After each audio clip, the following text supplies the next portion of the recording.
গ্রামে প্রচার চলাকালীন তৃণমূল প্রার্থী মিতালি বাগের গাড়িতে হামলা, ভাঙচুরের ঘটনায় উত্তপ্ত খানাকুল। আরামবাগ লোকসভা তৃণমূল প্রার্থী মিতালি বাগ খানাকুল 2 ব্লকে মুস্তাকাপুর এলাকায় প্রচার গেলে তখন বিজেপি আশ্রিত দুষ্কৃতিকারী হামলা করে বলে তৃণমূলের অভিযোগ। প্রচার সঙ্গী ছিলেন স্বপন নন্দী, রামেন্দু সিংহরা।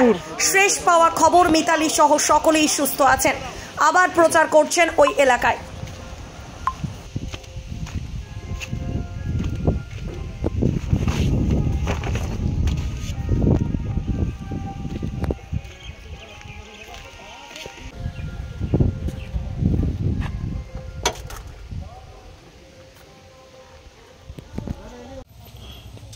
খানাকুল 2 নম্বর ব্লকে মুস্তাফাপুর যে উত্তর আছে, যে আমাদের যেখানে পার্টি অফিস আছে, সেখানে গাড়িটা ছিল আমাদের প্রার্থী মিতালি বাগের।